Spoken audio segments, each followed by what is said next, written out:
Hi and welcome to the UTF podcast. This is episode 9. We're talking about rugby on this episode. We're trying out a new format.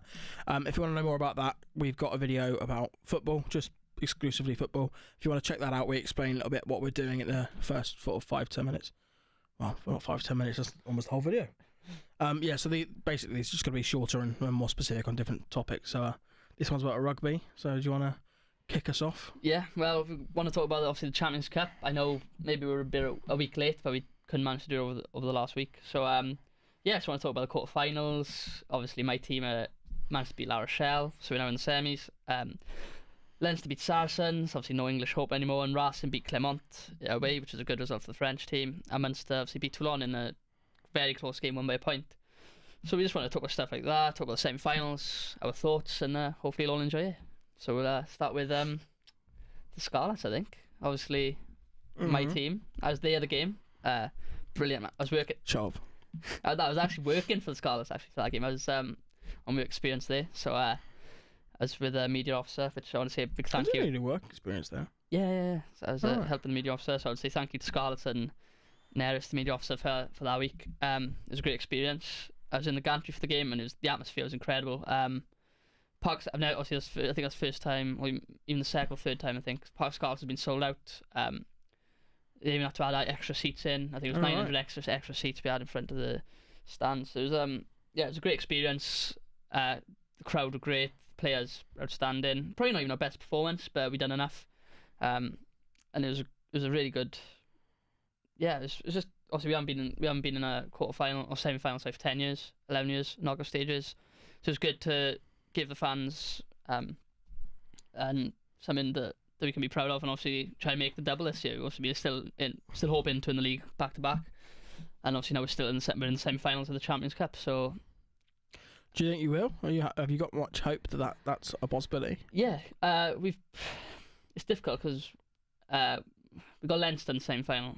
Technically, it's obviously a neutral ground, but it's not really. We're at the Aviva Stadium, which is Island Stadium, but Leinster have played it multiple times in the last couple of seasons. It's interesting that doesn't seem right, does it? Yeah, it's just not really a neutral ground. Although I suppose it's the same as in football with Tottenham playing at Wembley. Yeah, it is. It's exactly the same thing as that, really. But Tottenham play it all season, whereas Leinster don't play it all year. But it's similar situation. Yeah, similar. But so that's a bit dodgy. But we did go out to the RDS last year, their actual home ground, and beat them there in the semi-final of the league. Obviously we ended up winning the league that year. We won at the Aviva last year against Munster, another Irish team, so we know how to win at that ground to be playing them at, so that's another good bonus for us. And obviously we've got a good chance this year. Leinster are a good side. They've won every game in the Champions Cup this year. They're above us in the conference in the Pro 14, so I think it's going to be a hard game, but we have got the players to do it. When Scarlets are up against it, the players seem to thrive off that, and we normally play our best rugby, like we did against Toulon, like we did against Bath, like we did against La Rochelle, and obviously now hopefully we'll beat Glasgow as well on the weekend, which was another great result in the league for us, because Glasgow are top of their conference on the other side, so that's a great result for us. And it's a shame we're not at home. It's a shame because I think Park Scarlets would be rocking if we managed to get the home semi-final, but I'm going to back us to beat Leinster and then beat either Racing or Munster in the final, to be honest. Who do you think will win out of the other leg then, out of Racing and Munster? It's more of a tough one. You probably have to fancy... Well, yeah, who do you think will win, and who would you prefer to play? Well, we played Munster 2 weeks ago in the league and we lost, but we didn't have our best team out. We were missing a lot of players because we were resting them. So, we beat Munster last year, and I think this team we can beat. We beat them a couple of times away in the last couple of years.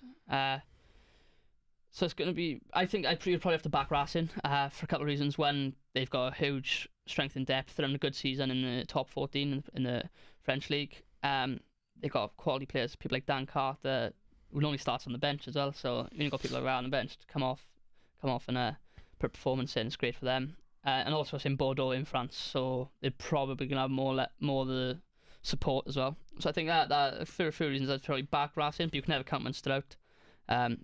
They're one of those teams that can really dog out. They might not have the quality all over the pitch like some of the teams like Racing maybe, but they can dog a result out. Their pack is good enough to dog a really good result. Like they got Tommy O'Donnell and CJ Stander, people like that who can just really just put in the grit in when they need to grind out a result. They're good in defence. They're a good side, and it's going to be tough for them. Same as it's going to be tough for us, both of us, playing away in Leinster and Racing. So we'll see how it goes. But I think if I had to guess the final, I'm going to go Scarlet Racing. And would you back yourself against Racing then? Yeah. I know you want them to. Yeah, I want them to, but I genuinely believe the Scarlets are good enough. Who do you think? Would you be the underdog or would you be the favourite in that scenario? We're the underdog against Leinster now in the semi-final. But if you beat them and you played Racing, them and played Racing, I don't know. It'll be a tough one. I think I'd back us because I think we are good enough. So, but it depends. I think it depends who you ask. I think a lot of Scarlets fans will back us, will back themselves because they know what the boys are capable of.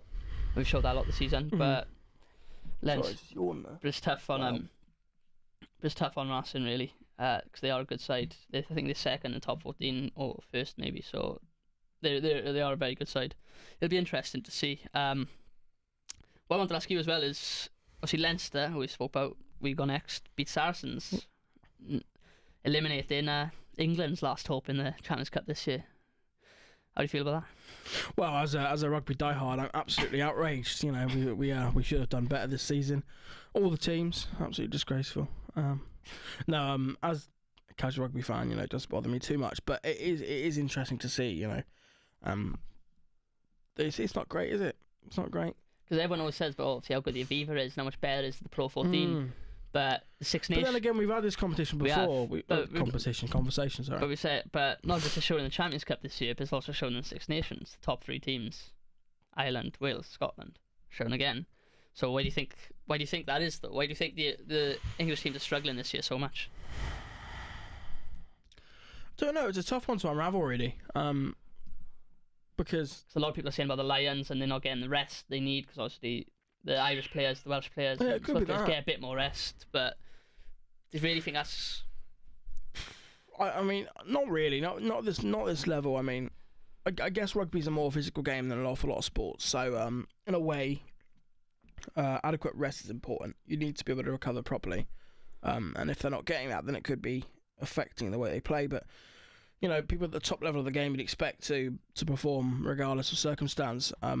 And it does seem a bit of a cop-out excuse. We don't have enough rest. We need a little bit of more rest. We need an extra week. It just seems a bit of a strange excuse. But I don't know. You'll know more than me because you'll know how they've actually played and how they performed. But it's not great for English rugby to have everyone knocked out. With the England's national squad at the moment going through a lot of changes. Obviously had a really disappointing Six Nations after a promising start.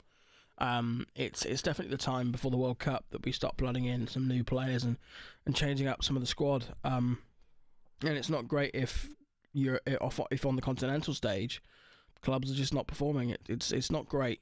It's not great. But another thing people keep mentioning is obviously the Pro 14 doesn't have relegation. So and obviously the English Premiership does. Do you feel that's another effect? Because they're saying. Because in the Pro 14, the other teams can rest their players because there's no relegation. There's no threat of that. I get what you mean. Whereas English players, where they say about the English clubs, they can't rest their players because of that threat of relegation. Well, what do you think? Do you think it needs to be a fence league, like similar to the Pro 14? No, not for me. I don't like that. I think it as a fan, I think it takes away from competition. It's not great if you get relegated, but also it's not. If you're in the second division, you want to know that you can make it to the Aviva Premiership. Everyone watches that. That is the staple competition in this country. And I don't like the idea of there being the same set 10 teams. Maybe someone at the bottom, like Newcastle or whoever, might. I don't even know if they're in the top flight now. But I mean, Newcastle are top flight. Okay. They're actually a very good side. But right. I know did they get relegated a couple of years ago? Yeah, they have been relegated in the past. But we'll use them as an example. London Irish are going down this year. London Irish, we'll use that. London Irish could be absolutely dreadful, and whoever's in the second flight could be really good. And then it doesn't make sense to cap that and go, right, well, you're stuck there, sorry. I'm going to keep taking this back to football because it's the only sport I really know. But I never understood the same system in countries like the United States and Australia. They have the same system where their leagues, I know they're vastly different the way the whole league plays out over the course of the season, but they're capped at the same teams will remain. There is no relegation, there's no promotion. And I find it difficult being in the second flight then to be... I'd find the ambition...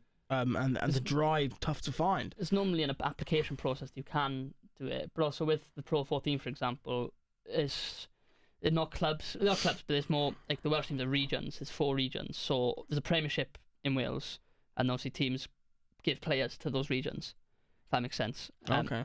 So like Cardiff Blues, Dragons, Ospreys, and Scarlets represent a region, and then in Ireland you've got the 4 provinces: Connacht, Ulster, Munster, Leinster. So then they're the same thing. They have like an Irish league, and they offer players there. Scotland have similar thing as well, but they only have 2 clubs. They have Edinburgh, Glasgow, and same with Italy. So it all works out similar to that. So there's no teams actually trying to get it, if that makes sense. There's always suggestions they could add more teams or different teams, but is it different in England then? Do they not do the same system? No, because they're all clubs. They normally have their own academies, and because there's so many clubs in England. For example, obviously, like I said, maybe it begs the question. There's 4 Welsh regions, whereas in England, obviously, like I said, there's 12 teams. Or you know what I mean? There's a lot more maybe teams. It begs the question then: would England be better off in terms of their national side? Would they be better off if the system was like that? But then, even if they are, that to me, I mean, it's different for you being a fan of one of those clubs that does that system. For me, that takes away from something as a fan. I don't want to know that my region has a representative. I want to choose a club to support. If I'm from Bristol, if I'm from wherever, I want to follow that club for the ups and downs. To me, that's the beauty of following a sports club. I don't really care about rugby, but if I was going to pick a team, I'd say Wasps, because they're the only team I've ever seen play. And if they got relegated, you'd like to think that diehard Wasps fans would stay with them. I don't like the idea of that people that are born in that region or from that region just get gifted to that club and they stay the same. So there's a lot of club level like fun. Like in the Welsh Premiership, you've got Merthyr. Obviously, I don't support Merthyr. You know, I'm from that area. I don't support Merthyr because I've never played for them. I've always played for Aberdeen and Chiaris. So I don't support Merthyr, but I always want to see them do well. But for example, there's a boy I know who supports Abervale. They're a club in the Premiership. There's still a lot of fans that support the local club. Okay. It's a local club, and then obviously you have your region, and then you have the national team. So there's 3 steps really to it. It's an interesting setup. It's very, very different. It seems to be working at the moment, especially for the national team. I guess that's the ultimate goal. Plus, that's the ultimate goal. Not just national team. It's actually working European. It's working European level, but clearly, because obviously, look at the 4 teams that are left. No English clubs. They obviously the French league actually has a similar thing to you. So in a way, the way it works is clubs don't really move, players move. It's basically like a players can graduate up the steps if they're good enough, but obviously there's still merit in supporting your local club, because I guess they won't go up, but they can still win that league. They can still become champions of that division. Yeah.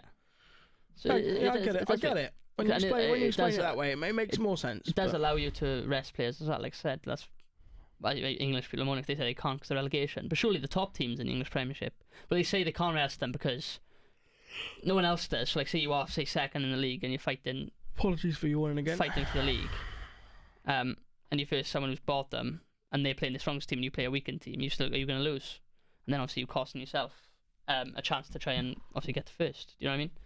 So it's a question about that. But also, like you said, London Irish have been the worst team in the league this season. Obviously, that's why they bought them. And Bristol have been great in the Championship. That's why they're already promoted. Now there's still a few games to go, so it is harsh on them. I think it's it would be difficult to stay motivated if you thought, well, I could probably do a job in the Premiership. Not just me personally, this whole team. We I think if collectively as a unit we are all in the Premiership, we'd give it a good go.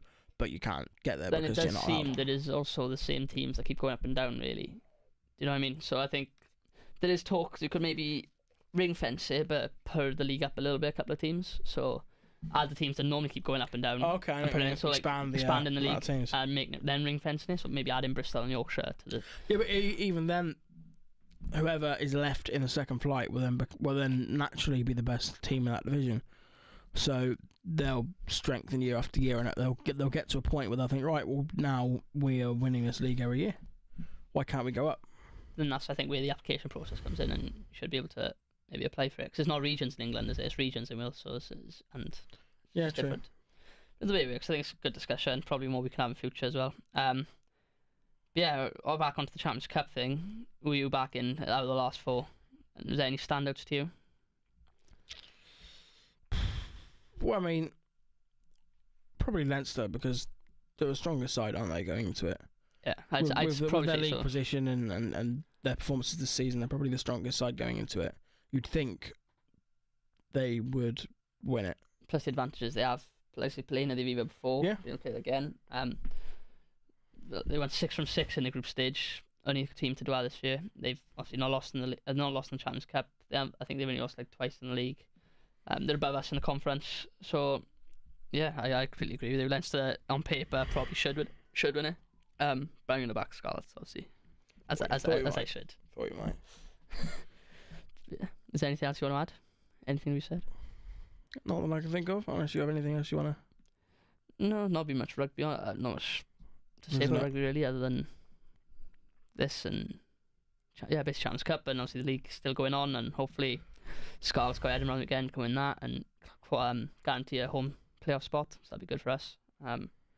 It should be a good end to the season. Hopefully over the next few podcasts we'll talk more about it. Yeah, definitely. Yeah, especially the playoffs. When we get towards the end. Especially the playoffs coming up, and obviously the Champions Cup semi-finals in 2 weeks' time. So yeah, should be preview the final. Yeah, so it should be a good fun few weeks to speak about rugby on the podcast. So I hope you all enjoyed that rugby conversation. There is more to come, obviously, in future. Make sure you keep an eye out for our other sporting podcasts. We've done the football one. There's going to be a boxing one and a couple of other sports as well. So keep an eye out for that. Like, subscribe, and we'll see you next time.